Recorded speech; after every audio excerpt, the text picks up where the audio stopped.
Good to be with you today, and always enjoy Sunday, don't you? I look forward to it so much. A time that we could lift each other up. The world tears us down all week, and it's just so good to have this time that we can build each other back up. And look out, I see several visitors. I'm glad that you are here with us, and I hope that you filled out a visitor's card. I know sometimes the guys go through and they don't see everybody, but if you filled out one of those visitors cards, you can put it in the offering plate or get it to somebody, and we'll send you some cards. We have our card ladies love to send a card and just acknowledge that you are here, and so it's a good thing to do, but don't take off. Let us greet you. I know how it is when you're traveling because I've been on the road, and sometimes you want to hurry up and get back out on the road, and I understand that totally, but please take a moment. Let us get to know you because you are our honored guest today. I normally have a joke. I thought instead I would share this with you. My mother passed away not long ago, and my little sister's been going through all of her stuff. She found that my dad issued my mother a backseat driver's license, valid 1957 through 1959. If not renewed, keep your mouth shut, it says. It's pretty amazing. First of all, I can't believe my dad did that to Mom. But next, I can't believe Mom kept it all these years. So it's signed by Mom, not Dad. So that was really interesting to me. And then I did have one joke. I thought you'd find this cute. This guy says, "Gunther, you get right in here and put this toilet seat down right now." And so he comes and says, "You must be the dumbest toilet seat I ever seen." And the next frame it says, "What?" And she didn't think that was hysterical. He says, "Oh, she got hysterical, all right." So if you will get out your Bible and be turning to Luke chapter 9, love it when everybody has their eyes on the Bible. I think that's so important. And then there's also an outline of the sermon in the bulletin, and you can follow along. That'll have all the scriptures in there, so you'll have notes, and you can take these back with you and study. I love talking about relationships, in particular, our relationship with God. That is most important to me, is that you have a strong relationship with God, but also our relationship with each other. And I want to pray with you before we start, but let me tell you what I want to pray about. I want to pray about your walk with God specifically. So would you join me, please, in praying? Dear Father, before we begin opening your word and studying, I just pray for every single person within the sound of my voice. I pray that wonderful things will happen today. Many wonderful things have happened right in the same place, Lord.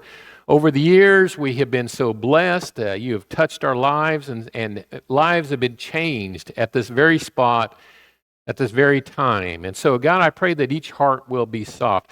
And I pray, God, before our head hits the pillow tonight, that something very wonderful, very life-changing will happen. That we'll have an experience today that is going to make our faith stronger than we ever thought it could be. And we pray this through Jesus. Amen.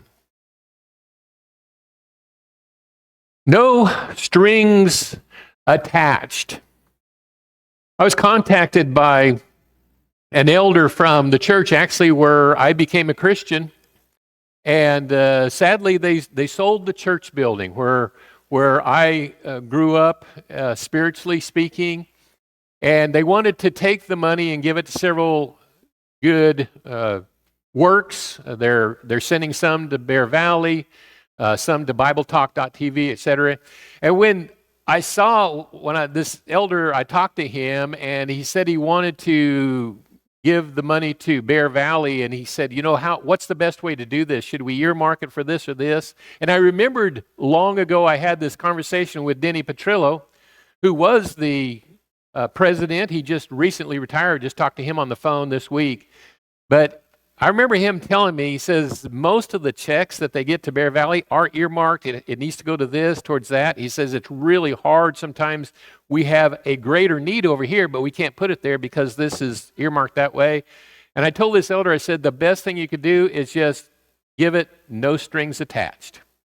Just say, hey, Here's some money. Put it where it is going to be the most good.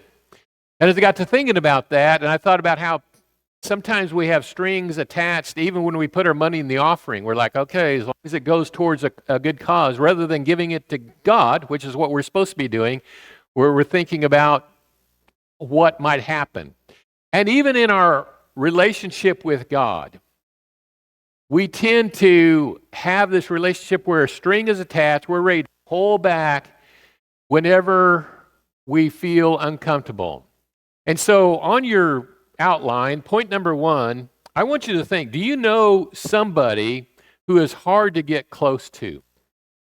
I want you to get a person in mind, because we all know somebody like this. Think of somebody that's really hard to get close to. Like every time you try to get close, you like feel their hand against your chest saying, whoa, whoa, whoa, that's close enough. They hold back. They're very guarded about relationships. Have you met people like that? It's frustrating, isn't it? You want to get close to a person. You want to have a good, strong relationship with somebody, but they keep you at bay. So think about that and think about what it's like trying to have a relationship with a person like that. And ask yourself, why are they that way? Why are they so standoffish?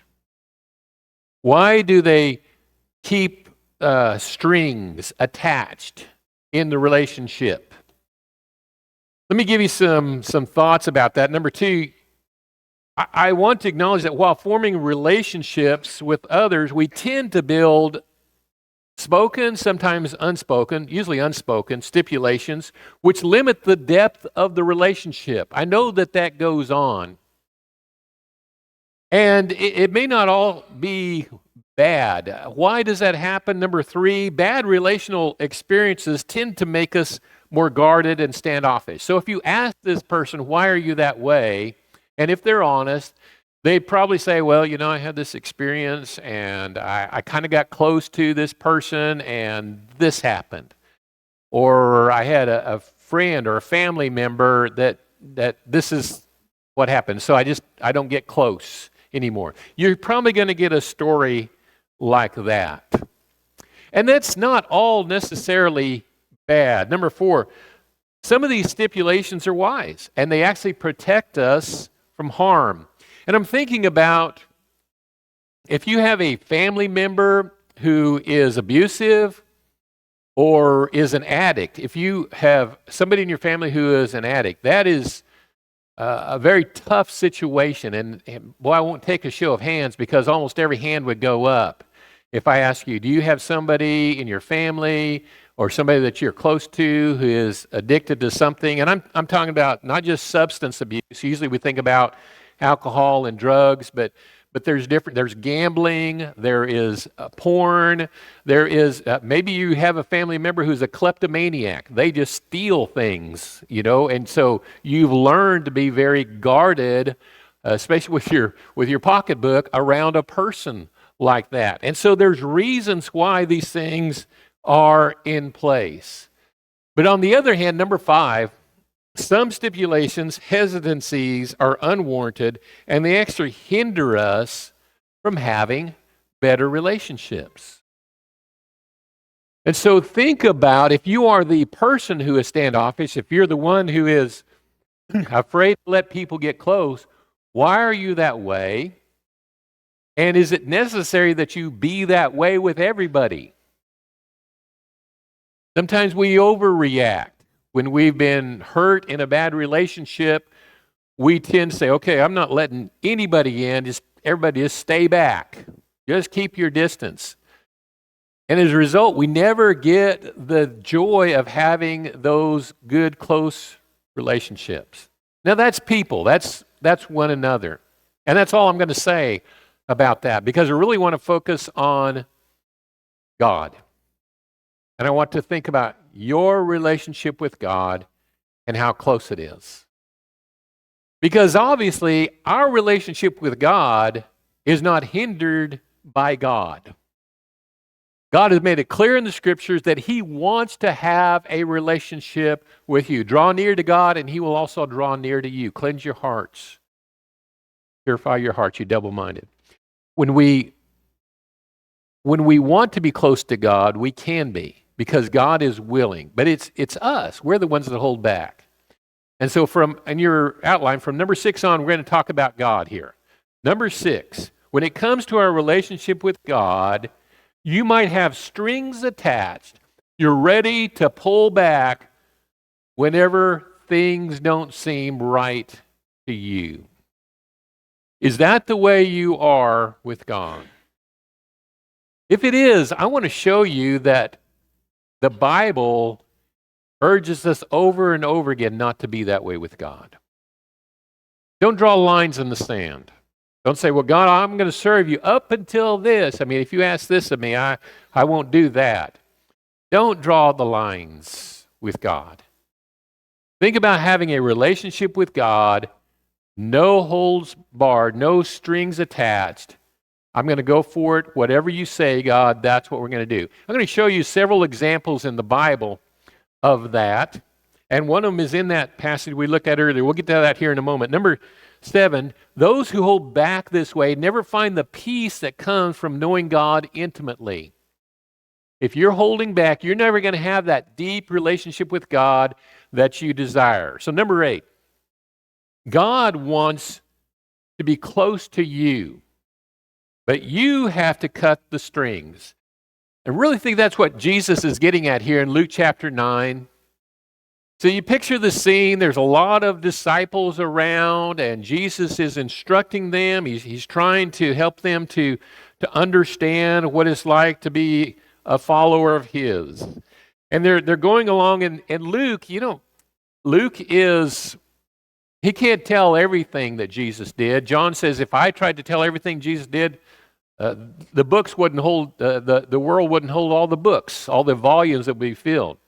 And so Luke picks out some specific instances as they're traveling along here, people that Jesus encountered, and here's some interaction that Jesus had with individuals. Verse 57 of Luke chapter 9 says, as they were going along the road, someone said to him, I will follow you wherever you go. Wow, that sounds good, doesn't it? Verse 58, and Jesus said to him, the foxes have holes, and the birds of the air have nests, but the Son of Man has nowhere to lay his head. And he said to another, follow me. But he said, this is another person Jesus is talking to. He said, Lord, first permit me to go and to bury my father.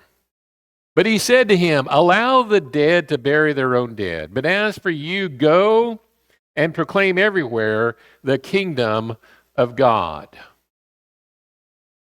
Another also said, I will follow you, Lord, but first permit me to say goodbye to those at home. But Jesus said to him, no one, after putting his hand to the plow and looking back, is fit for the kingdom of God. 3 instances here that we want to take a look at. Each one of them is unique and gives us some insight into this idea of how to have a good, strong relationship with Christ. The first one, Jesus doesn't start. He's approached by somebody who says, I will follow you wherever you go. What does that sound like to you? Doesn't it sound like no strings attached? I'm ready to do whatever. This is the kind of disciple that Jesus is looking for. But even with this person, notice Jesus' response. He says, you know how foxes have a den? They have a home. You know how birds, they have a nest? Just so you know, the Son of Man, and that's always a reference to himself when Jesus says that, the Son of Man has no place to lay his head. What's he telling this guy? It's like, I want you to follow me, but let's be really clear. If you're looking for fame, if you're looking for fortune, you're looking in the wrong place, buddy. You want to follow me? It's going to be tough. I don't even have a place to lay my head. Jesus, to the best of our knowledge, never owned a home, not even a little shack. He was below the poverty level by most standards. He's saying, you sure you want to follow me? Just so you know right up front, this is the way it's going to be. It's not going to be easy. The second one comes along. And Jesus asked him, follow me. And he said, Lord, first permit me to go and bury my father. Point number 9 here, if anything is more important to you than serving God, you know, Satan is going to use that to keep you away from God. And so here's this guy, and he says, I'd like to follow you, but first let me go and bury my father. Now, there's two ways to look at this. One is that he's saying, hey, the funeral is this afternoon. Just let me go take care of that. I'll be back in a couple hours. Now, if that was really the case, that's understandable. That's a good reason to say, hey, I need to, the Bible says I'm supposed to honor my father and my mother, and if my father has passed away, I need to go and pay my respects, and then I'll come follow you. I really don't think that's the case for two reasons. First of all, it sounds pretty harsh of Jesus to say, no, you can't even go to the funeral. I doubt seriously Jesus is saying that. Do you? Does that sound consistent with the character of Jesus? I just don't imagine he's saying that. Second reason I don't believe that is we have to think about the time period and the area of the country where they're at. It was hot there. We forget that all of Jerusalem and all that area, that was right near the equator. And when a person passed away back in those days, they didn't put him on ice. That body was going to go quickly. And so you had the funeral immediately. I don't think the guy's dad is dead, is what I'm telling you. I think he's saying he is maybe ailing, and if I'm going to get my share of the inheritance, they probably had a law that you had to be at home, and so let me hang around, let me get my inheritance, bury my father, and then I'll come follow you. That's more likely what he's saying. We even have the example of Jesus himself. As soon as Jesus died on the cross, how long did they wait before they buried him? It was immediate. That's just how they did things back then. And so what this guy is probably saying is, let me get my inheritance, then I'll come follow you. And Jesus says, no, let's get the priorities straight. Yeah, family is important. Family is very important. But if you're going to follow me, come follow me. That's what Jesus is really telling the guy. If you're going to follow me, just come follow me. The third one. This one, again, sounds like a really good instance in verse 61. I'll follow you where, Lord, but first let me go and say goodbye to those at home. Sounds very similar to the second example. I need to go and just say goodbye to family. Family is, again, very, very important. It's understandable that he would want to do this. We here at the Shakota Church of Christ, we think of each other as family, and our church family is very important to us. But Christ is always first. This is about priorities. I was thinking as I was writing this lesson last week, Dustin preached Sunday evening. Man, I feel sorry for you if you missed that lesson. Dustin got up and he just shared from his heart, growing up in this congregation, what it was like to watch some of the others who grew up with him in this congregation, some that he knew when he was a boy, that are no longer here. They've lost their faith because something else became more important than following God.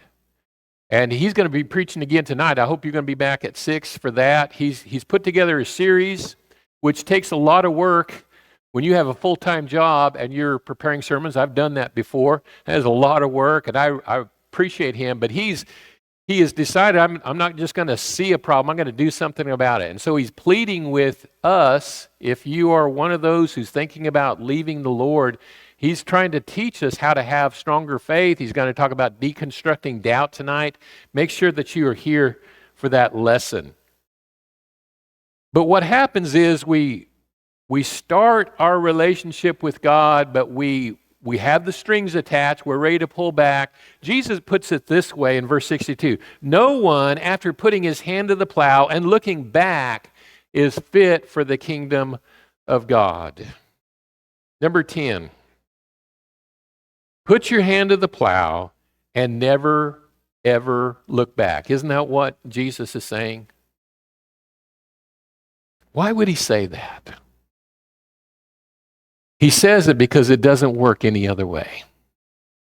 If you're going to follow Jesus, put your hand to the plow and don't ever look back. Every time I read this about not looking back, it makes me think of Lot's wife. Remember that story in Genesis chapter 19 where the angels come and they describe to Lot, we're going to wipe out Sodom and Gomorrah. You need to get out of here. You need to skedaddle. Sodom is so wicked, we're going to call down fire and brimstone. We're going to destroy this place. He tells them, you need to leave. Genesis 19 verse 17 says, when they had brought them outside, one said, escape for your life. Do not look behind you. Do not stay anywhere in the valley. Escape to the mountains, or you will be swept away. He says, get out of Dodge. Go. Take off. Don't look back. Don't stop halfway. But he says, don't look back. But Lot's wife looked back. Verse 26 says, but his wife from behind him looked back, and she became a pillar of salt. And some people read that and say, well, that's an allegory, right? That's just, no. She became a pillar of salt. That's what happened. Literally, that's what happened. And if that sounds like that, that's crazy. Listen, when you are fleeing from Sodom, you don't look back. And whether you realize it or not, we are fleeing from Sodom. That's why we're here. Because we're sinners needing salvation, and we are fleeing, not walking away, we are fleeing, running away from our sin. And when you're doing that, you don't look back. No lines in the sand. No strings attached. Just flee. Just get away. I was thinking about this. Maybe you'll get a chuckle out of number 11 here. God must get tired of listening to all the excuses. Have you ever thought about this? How many excuses does God have to listen to every day? All these excuses people have. Well, God, here's why I can't do what you commanded me to do. This has come up, or that happens, or I got to do this. All these excuses. If you turn over to Luke chapter 14, Jesus gives this example here about people making excuses. Luke 14, let's start reading in verse 16. But he said to him, a man was giving a big dinner, and he invited many. And at the dinner hour, he sent his slave to say to those who had been invited, come, for everything is ready now. But they all alike began to make excuses. The first one said to him, I bought a field of land, a piece of land, and I need to go out and look at it. Please consider me excused. And another one said, I bought 5 yoke of oxen. I'm going to try them out. Please consider me excused. Another one said, I have married a wife, and for that reason, I cannot come. The banquet, of course, stands for the kingdom. Jesus is teaching about that. But back in those days, if somebody was going to have a big banquet, and by big, man, these things would go all night into the next day, sometimes for days. We think about a big dinner. Okay, well, that's having people over for a couple hours. No, people didn't leave. They didn't go home back then. They stayed around. As long as the food was there, they were there. It's a big dinner. And one of the keys to understanding what Jesus is saying here is in verse 17. Don't miss this. Those who had been invited, they've already been pre-invited. What would happen is somebody was going to do a big banquet, and they would go and ask their neighbor, could you come if we did this? Oh, yeah, I'll do that. Okay, it'll be on such a day. You good with it? Yeah. I don't have all the details worked out, but I'll let you know. I'll send over one of my servants or somebody will let you know. Okay, yeah, we're good. These guys have already accepted the pre-invitation. Keep that in mind. Because these excuses, once you understand that, these excuses are pretty lame, aren't they? I just bought a plot of land. I got to go check it out. Don't you go check it out before you buy the plot of land? I mean, isn't that the way that's supposed to work? Yeah, I just bought some land. I better go check it out. No, that doesn't even make sense. That's an excuse. The second one's not much better, is it? I just bought 5 yoke of oxen. Better go try them out. Again, don't you do that before you buy? I do. I think that's the way to do it. Don't you test drive the car before you buy it? That's the smarter way to do it. See, it's excuses. The third one, though, and I just got married. Now, that one sounds pretty legit, doesn't it? Hey, it's my honeymoon. You know, I need to go be with my wife. Scripture supports that. Deuteronomy 24, verse 5 says, when a man takes a new wife, he shall not go out with the army, nor be charged with any duty.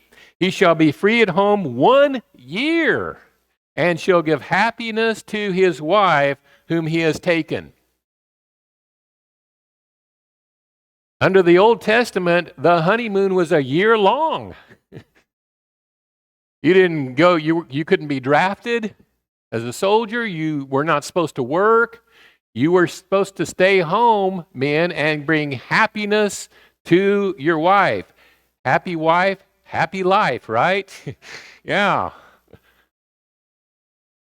That's important. But keep in mind, they've already received the pre-invitation and they said yes. If they were going to get married, why did they say yes to the pre-invitation? The excuses here just don't hold any weight. And it's all about what is most important. They had given their word to the master. I will be there at the banquet. You can count on me. But when the time came, they started making excuses. I also have the passage here in Jeremiah chapter 1. Jeremiah had his excuses too. Nobody's perfect, right? Jeremiah was a great prophet, but when he started off, man, he was hesitant.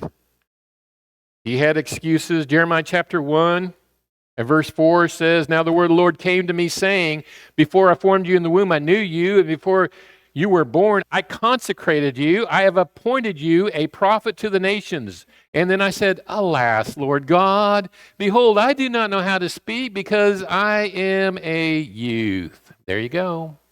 There's the excuse. I'm just too young. I can't do this. Oh, verse 7. But the Lord said to me, do not say I am a youth, because wherever I send you, you shall go. And all that I command you, you shall speak. Do not be afraid of them, for I'm with you to deliver you, declares the Lord. The Lord knew the reason he was hesitant is because he was afraid.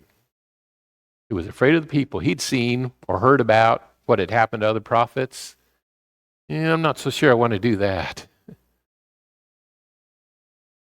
He says, don't tell me you're too young. Don't tell me you can't do this. You can. I didn't think you could. I wouldn't have asked you to.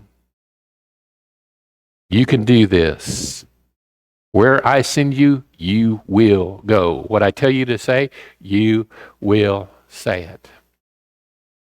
No strings attached. They all have their excuses. I mean, we could look at Moses. Wasn't he kind of the same situation? How about Gideon? Did he have some excuses? Jonah? Thomas? All the way through the Bible. All these excuses. Here's why I can't do what you have told me to do. We tie the string on and we give this way. Number 12, when you give an offering to God, do so with no strings attached. Let's go to 1 Corinthians chapter 9.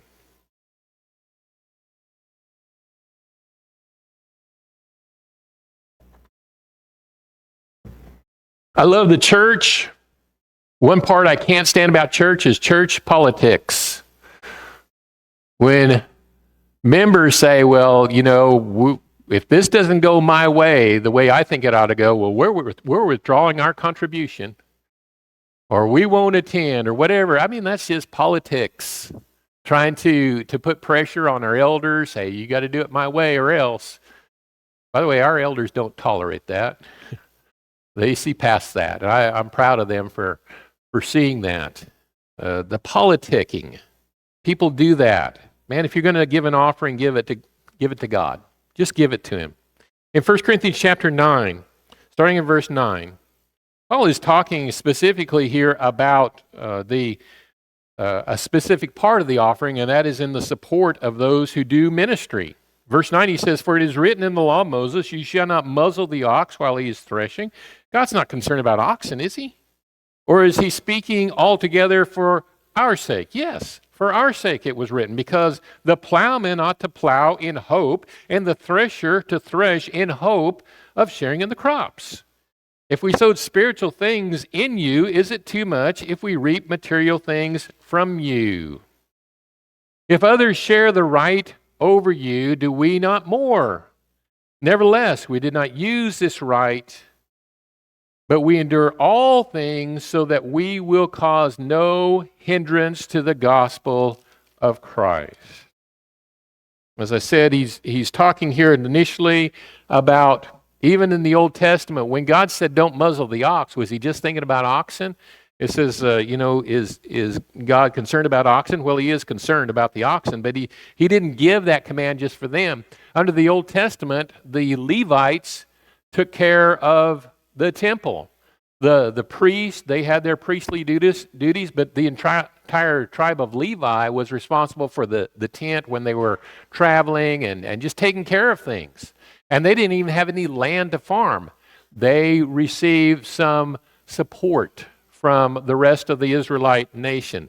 And so he's using this Old Testament analogy. He says, it's not right to muzzle that ox and say, no, you don't get any of the grain, you get to tread it.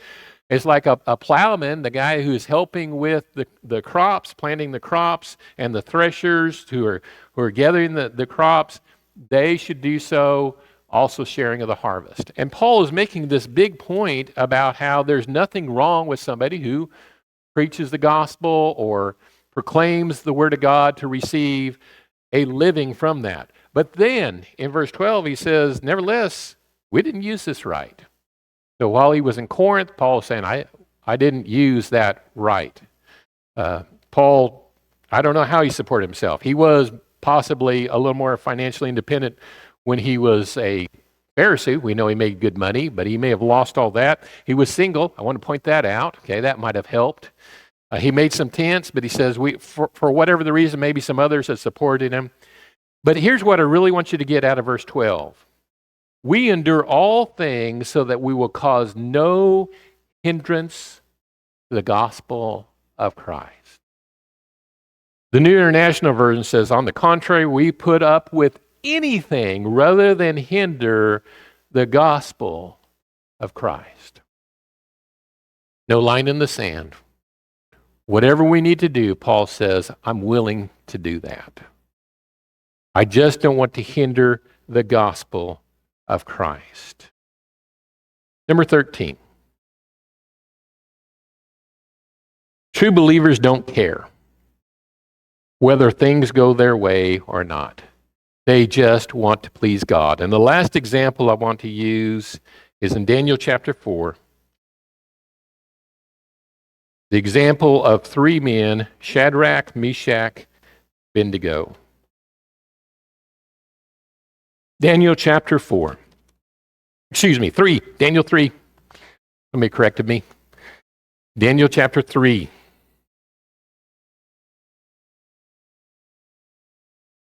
We're familiar with the story. The King Nebuchadnezzar made this giant statue of himself, as big as his ego. And he said, every time you hear this music, you need to bow down to my statue and you need to worship me. And of course, the Jews were not going to go for that. They knew you only worship God. And so they refused to do that. There were some troublemakers. They wanted to get Shadrach, Meshach, and Abednego in a lot of trouble. And so they reported it to the king.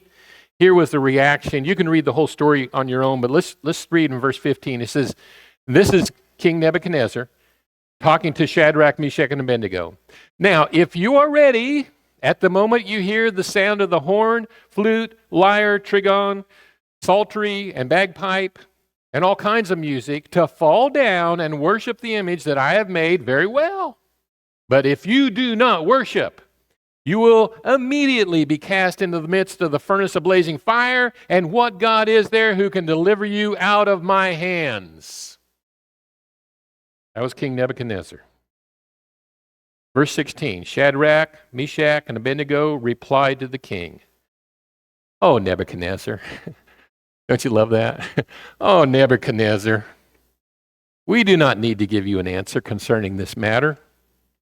If it be so, our God whom we serve is able to deliver us from the furnace of blazing fire, and he will deliver us out of your hand, O king. But even if he does not, let it be known to you, O king, that we're not going to serve your gods or worship the golden image that you have set up." Man, I love that scene, don't you? Nebuchadnezzar says, okay, I'm going to give you one more try. We're going to play the music for you, one more chance to get it right. As soon as you hear that music, if you will bow down, we'll forgive all. We'll forget that you've been messing up all this time. And this is what we're going to do, and that's what you're going to do. And if you don't, no God's going to be able to save you from my hand, he says. They said, "King, we don't need to explain ourselves. We don't need to give you an answer. First of all, if you think our God can't deliver us, you're wrong. He can, and he will deliver us. But even if he does not, that's the line I love the most. Even if he doesn't, it doesn't matter. We're not going to serve your gods," which is another way of saying we're not going to disobey our God. We're going to do what's right, regardless of how you treat us or what you do for us. Think about this. Shadrach, Meshach, and Abednego, they weren't worried about their jobs. They weren't worried about their status in society. They weren't worried about family and family relationships. They weren't even worried about their lives. They weren't even afraid to die. All they cared about was obeying the commands of God. No strings attached. No strings attached. So, my parting thought to you this morning is, do you have strings attached? Do you draw lines in the sand with God? Say, I'll give you this much, God, but man, if it gets a little tough, I'm out of here. If things don't go quite the way I think they ought to go, no, I'm not going to serve you, God. Don't do that with God. First of all, you don't need to do that with God. He's never going to steer you wrong. He's never going to mislead you. Trust him. Put your life in his hands. Put your hand to the plow and don't ever look back. As we sing our song of invitation, if you need to respond in any way, please come as we stand and sing.